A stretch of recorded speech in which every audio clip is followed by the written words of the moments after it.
Daf Gimel Amud Aleph.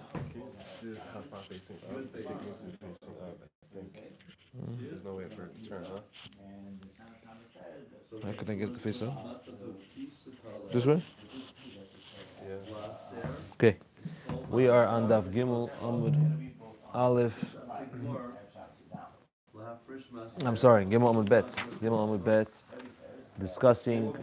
We finished the discussion of Kavod Torah and of Talmud Torah, and we said that Talmud Torah v'Yachid is more mekel than Avoda, and Avoda is on a higher level, and therefore we're able to make a Kavod Chomer.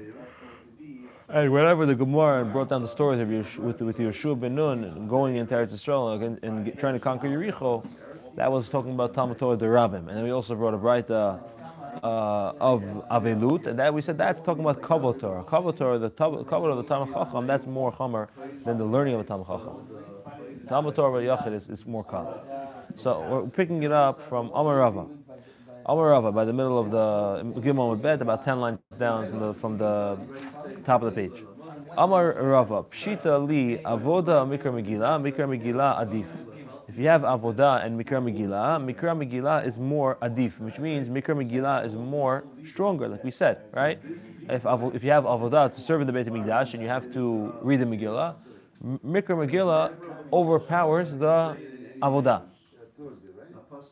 Right? That's what it is. Mikra Megillah Adif. It's more powerful, which means it's more required.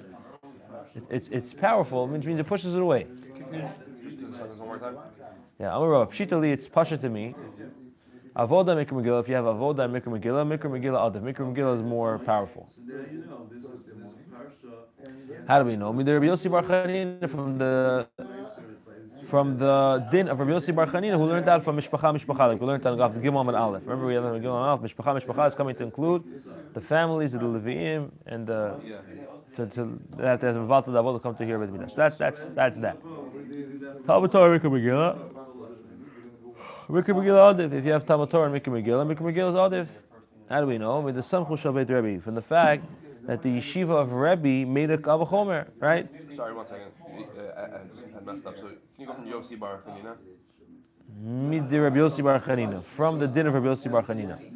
From the din of Rabbi Yossi Bar Chanina, we know that if you have avoda and Mikra Megillah is adif. Rabbi Yossi Bar Chanina was the one that told us that you have mishpacha to tell you that the Kohanim and Levim are mevatel the avoda, and the Yisraelim that are doing the avoda also. Fine. Talmud Torah Mikra Megillah. What if you have Talmud Torah against Mikra Megillah? What trumps the other one? Mikra Megillah trumps the Talmud Torah. How do we know? I mean, the Samchul Shal Beit Rebbe, from the fact that the base Rebbe, the house of Rebbe, was somech on the Kavod Chomer in order to what? In order to say that you don't learn whenever you have to hear the Megillah. You have to hear the Megillah, and then you go back to learning. What does Mid the Samchu mean? From the fact that they relied on. Mid the Samchul Shal Beit Rebbe. From the fact that Beit Rebbe relied on. It's just from the fact. From the fact that they relied on. Mid this Samchu. Samchu is to rely on. So mid this Samchu from the fact that they relied on. Beit Rebbe, they made a Kavod Chomer. What was the Kavod Chomer? If avoda, which is on a higher level, is mevatel, is being mevatel in order to do Mikra Megillah. So Talmud Torah, which is on a lower level, which you explained that's on a lower level when it comes to Talmud Torah v'Yachid, so kol shekin it should be mevatel, right? That's what we said. Fine. Where we just stopped at the Talmud Torah. Yeah. And then So now, mitzvah shabbat kama. Now, third case. Let's say you have Talmud Torah or Meis Mitzvah. What if you have Talmud Torah and you have a Meis Mitzvah? So now Talmud Torah is very important, but a Meis Mitzvah is also very important. So then what's going to trump what? Right? The person is learning and then he hears that someone died and there's no one to bury the person. It's a Meis Mitzvah. Right? Meis Mitzvah is someone who dies without anybody to bury him. So what's going to be over there? What's going to trump? Meis Mitzvah, the Meis Mitzvah is going to trump Talmud Torah.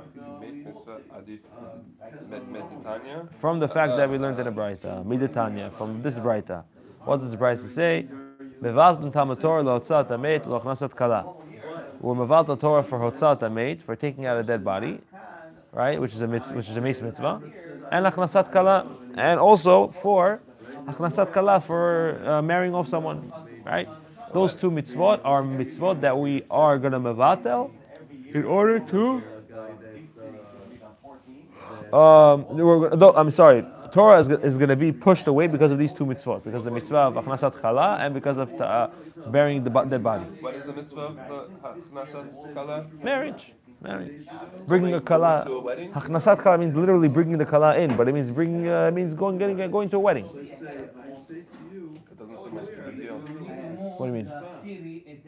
If a person is learning, a person has a mitzvah. It doesn't seem that I would never think that overrides it. Just going to a wedding, that's how powerful it is, going to weddings. Powerful. That's what. Wedding is something that you can mevat the Torah for.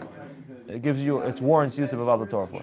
Now, it depends on the scenario. It can't be every single wedding, but if you can actually make the person happy, if there's no one else to make them happy, it's all part of the equation. But let's assume there's no one else to make this couple happy. This couple that's getting married, there's no one to attend the wedding, or not enough people to attend the wedding, and you go and you have a shear, and you have a shear at night, and you're going to miss your shear at night to go to the wedding. There is halachic validity to do that. And the same thing for mitzvah. There's no one to bury the body. You stop learning and you go and bury the body. That's learned out from the Braita. Fine. What about if you have avodah and mitzvah? Let's say you have to serve in the Beit Mikdash. You're a Kohen about to serve in the Beit Mikdash, and then there's a mitzvah in front of you. So usually, a Kohen is not allowed to be metame to a dead body, like we know, right? But for a mitzvah, it's one of the exceptions, right? Besides the family members, also mitzvah is one of the exceptions that a Kohen is allowed to be metame for. So if you have the Kohen is about to serve in the Beit Mikdash, and then there's a mitzvah. So what should he do? Should he stop serving the Beit Mikdash? Serving the Beit Mikdash is serving Hashem, or should he do mitzvah? So that's the question. So the Gemara gives. I just missed it. What, if he's not allowed to be next to a dead body, what's the loophole? What's the No, exemption? so we allow him for certain occasions to get tameh. Mitzvah is one of them. For one of his relatives, we allow. So this is one of the circumstances where It would be permitted. Even a Kohen Gadol who's not allowed to metame to his own parents or to his own siblings is able to metame to a mitzvah. just for his parents or siblings. Kohen Gadol is not allowed to metame to anybody. But once the So obligation hits him, because there's nobody else, There's no one else, so this is a mitzvah. It's a different scenario. and any Kohen could. Any Kohen, even the Kohen Gadol, can metame himself. But the question is, what if he's serving right now in the Beit Mikdash? Does he have to stop serving and go attend to the Met, or should he serve and not attend to the Met? That's the Gemara's question. Yeah. So that's the Gemara's question. If you have, right? Let's read it again. Avodah, a met mitzvah. So the Gemara answers, met mitzvah adif. Met mitzvah is on a higher level. How do we know? Mi ve'achoto. Mi ve'achoto. The pasuk has a word achoto. Let's see the pasuk on the side of the Gemara in the Torah, or bet. Okay? 1 second, left side. Bet, okay. La'aviv uli'imo ula'achiv. Kol Yemei. In mine it's bet. Maybe it's yours is gimel. What does it say? Mila'achoto. It says bet. Torah or Hashalom. Yeah. What is the first word to start with? La'aviv. Look for the pasuk that starts off with la'aviv. Okay, it's the second sentence. Okay, la'aviv ulimo. La'aviv uli'imo ula'achiv ula'achoto lo yitama lehem b'motam ki nezer elokav al rosho. This is a pasuk talking, yeah, about I believe it's talking about a nazir. Okay, so a nazir is not allowed to metame. Yeah, by a nazir, the Rashi says it's talking about. By a nazir, he's not allowed to metame even to his own parents and to his siblings. No one, right? Why? Because nezer elokav al rosho. He has the crown of nazirus on his head. So there's an extra word, right? Rashi explains that the pasuk already says nefesh meis lo yavo, right? We're back in the Gemara. Back in the Gemara. I'm speaking on Rashi. I'm speaking on the Rashi. Rashi explains why is this word extra? Why does the pasuk need to tell you la'aviv, ulimo, la'achoto, all the relatives he can't be metame? The pasuk right before this, in the same parsha of Nazir, says that a person is not allowed to metame to any dead body. So once I tell you, my friend, you cannot metame to any dead body, you don't need to spell out your mother, your father, your sister, your brother. That's all not necessary to see that, because that's all redundant. Once I tell you can't metame to anybody, that includes all relatives. So that's the Gemara learns out in Sifri. The Sifri learns out that there are going to be certain things that we're going to learn out from all these words. So now, from the word la'achoto, from your sister, from not being able to matam to the sister, we learn out that if you have avoda and a meit mitzvah, the meit mitzvah is going to overpower. Let's see. The Tanya we learned to the right, the back in the Gemara. Ula'achoto ma Talmud lomar. Taf lamed is Talmud lomar. Why does it say the word ula'achoto? It already told us that, like we spoke out, right? What do we speak out?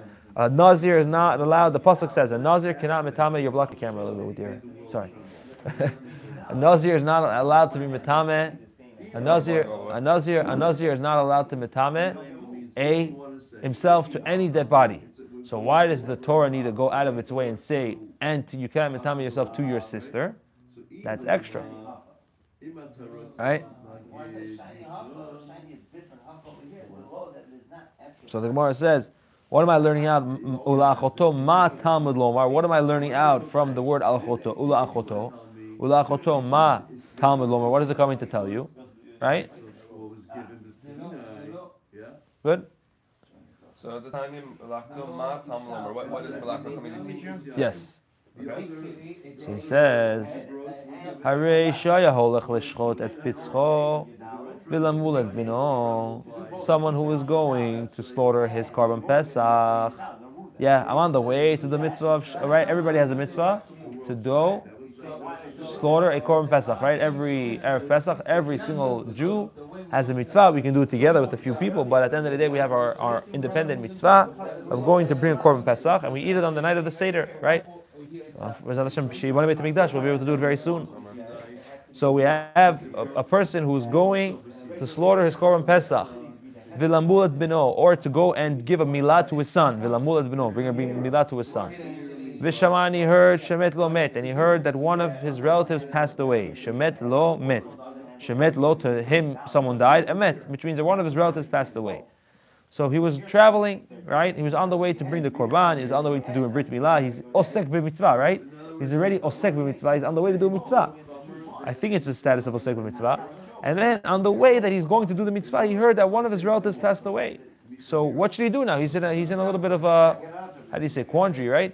He doesn't know what to do. Should I go and continue doing my mitzvah, or should I go tend to the dead body, and then I'm going to have to push off the mitzvah? So it says. But the Gemara, I'm sorry, the Gemara said, no, we're not going to move, yeah? The Gemara question on him or no? Or the Gemara told him, no, we're not going to move. Fine. The Gemara says, Yachol Yitame, you would think that you should become Tame, you should go and tend to the dead body, instead of doing the mitzvah. Amrit lo Yitame. The Torah is telling you, don't be Mitame yourself. Amrit, we're saying, lo Yitame, don't be Mitame yourself. I didn't follow. So, Yachol Yitame, you would think you should be Mitame yourself. Amrit, we're saying, lo Yitame, don't Mitame yourself. That's why the Torah says, Melachato lo Yitama. Right? If you look at the pasuk again on the side, it says, right, pasuk bet, le'aviv, limo, le'achiv, le'achoto, lo Yitama. Don't become tummy to them. So the pasuk is telling you. Now, this has nothing to do with the pasuk. The pasuk is talking about a nazir. We're right now talking about a person that's on the way to do a mitzvah. He's on the way to do a mitzvah. He's not a nazir. Regular person, regular person is not a nazir, but he's on the way to do a mitzvah. From the fact that the word, Rashi explains this. Usually, a pasuk is talking about what it's talking about. But the Rashi explains that since this pasuk is not needed to tell you for a nazir, because the nazir already says all of his relatives you can't become tamei. So from the fact that it's spelling out different people, it's coming to teach you differently in different scenarios. So this is one of those different scenarios where you have a person who's not a nazir. He's going to do a mitzvah. He's going to slaughter his korban pesach. He's going to bring a brit milah for his son, right? And then he finds out one of his dead relatives passed away. The Gemara says you would think you should go be metame to them. The pasuk is telling you lo yitama, don't become tame to them. I'm just curious, like, why didn't it choose brother? Why didn't it choose sister? The Gemara goes through all. The Gemara learns out from all those words. Even so, it didn't really give us a reason why this one should be sister. No. Every word, where the Gemara learns out from Aviv one thing, Limo one thing. From I know. Why sister here? Why would this one be for sister? Why wouldn't this one be brother? Even if all of them have reasons, I don't get why this one is tied to sister. I don't know either why it's tied to the sister. It's a good question. I'm not sure.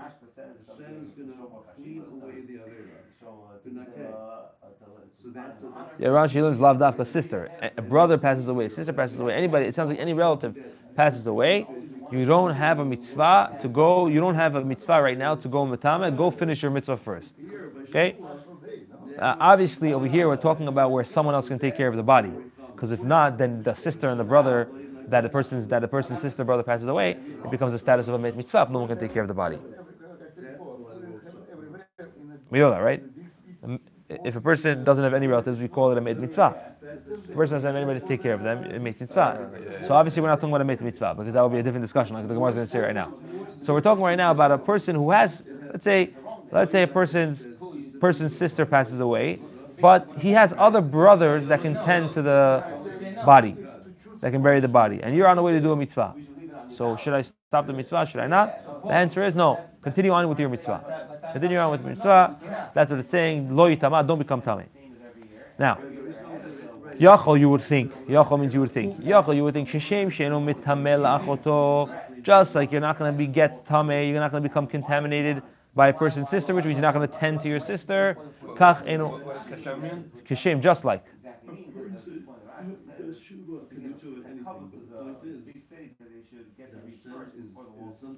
You would think just like you can't become tameh from your sister. To your sister. Kach eno mitameh lemet mitzvah. Also, if you have a met mitzvah, someone that the body passes away, there's no one to bury the body. Also, you shouldn't be mitameh, which means you should go and do your mitzvah, right? That's what you would think. You would think the same way the Torah is telling you. Ulachoto lo yitama, don't become tamei to a person's sister whenever he's in the middle of a mitzvah. Also for a met mitzvah, if that scenario comes up where the person's on the way to do a mitzvah, and then he sees a dead body on the floor and there's no one to bury the body, just ignore the body and carry on. That's what you would think, right? Because the same way for a sister you don't do it, for a met mitzvah as well. So you would think yachol kashem. That's what the Gemara is saying. Yachol, you would think kashem she'enu mitameh blachoto. Just like you're not going to mitameh to a person's sister. Kach enu mitameh lemet mitzvah. Tamalomar ulachoto. It says dafka to your sister. Lachoto de'eno mitama. To a sister you don't become tameh. Aval mitama lemet mitzvah. But you can become tameh to a met mitzvah. So it comes out that if a person has a met mitzvah in front of him and he has the mitzvah of avodah, right? We see from this Gemara, from this Braita, that a met mitzvah is going to trump avodah, because if it trumps another mitzvah, it's also going to trump avodah. The same way it trumps the mitzvah of going to slaughter the Korban Pesach or coming to do milah for a person's son, it's also going to trump any avodah in the Beit HaMikdash. That's the Gemara learns out from this Braita of Alachoto. Okay, so we'll stop by the words by Rava. Okay, Chazak Baruch. No, the Gemara is asking, it says